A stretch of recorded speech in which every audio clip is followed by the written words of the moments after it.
Welcome. This is That Shakespeare Life. I'm Cassidy Cash, and this week we're exploring how the cold winters worked for Shakespeare's lifetime by asking, did Shakespeare have really harsh winters? Shakespeare lived during what's known as the Little Ice Age. This was a period of colder temperatures across Europe that brought heavy snowfall, frozen rivers, and unpredictable storms. These conditions often disrupted travel and outdoor life, and yes, that included the theater.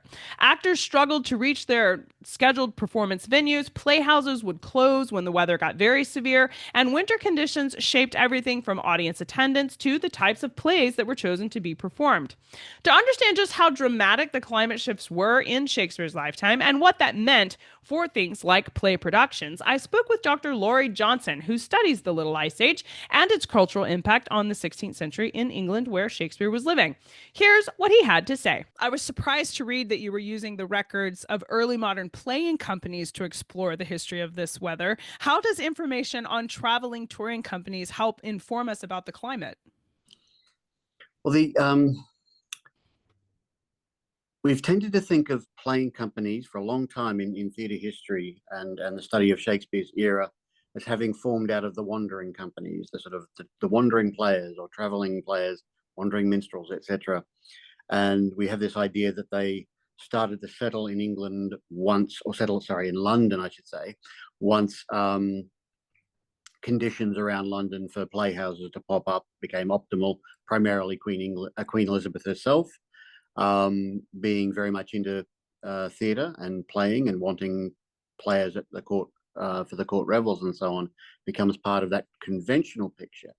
But what we're now discovering through playing company histories, Sally Beth MacLean and Lawrence Manley and a bunch of others have sort of written books going through the histories of the various companies. Of course, on my recent list as Men one is another to add to that catalogue. We're beginning to realise that they clearly followed pre-planned routes. So when we know that they had an itinerary that they had mapped out in advance, we can then begin to look for trends in how often and when they followed those particular circuits, as we might use that term, and when they show signs of adjusting them. And then the question has to be asked, why would they have adjusted a pre-planned regular touring route? So I take the example then of Leicester's Men to say that I can certainly show that in their first few years of touring, 1559 to 1564, they routinely took a path from London up through the East Anglian side of the country, up to Norwich, and then went through what's modern Lincolnshire, through King's Lynn and up through Boston and so on to get into Yorkshire. But then in the middle of the 1560s, there is evidence of a great number of tidal surges and floods that affect the Lincolnshire lowlands. It used to be called Holland, in fact, are the same name as what we get on the Low Countries in Europe. And this continual series of floods and surges leads to the destruction of many of the major road pathways and bridges through Lincolnshire, forcing a playing company, for example, to change the way it will go about touring. And in the first few years of this, we even get them just turning around and going back. So they create this shorter loop, East Anglian coast, back down through Cambridge and so on.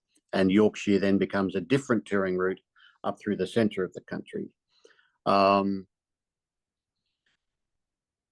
so that's the sign that when you get something that's happening at a climatic level to affect the frequency and severity of floods, it can affect the playing company routes. And knowing the playing company routes helps us to map that impact. And at the moment, I'm currently working on the Earl of Pembroke's Men's Tour of 1593, which is conventionally seen as just being disastrous for various financial reasons. But one of the things I'm finding is evidence that they just also hit a run of really bad luck with weather, which may have affected their bottom line as well in terms of not having enough people come to the command performances to give them their more than their ordinary or more than was gathered. You can hear our entire conversation with Laurie about the Little Ice Age by clicking the podcast link I've placed below this video. That's it for this week. Thank you for watching. I'm Cassidy Cash, and I hope you learned something new about the Bard. I'll see you next time. Bye-bye.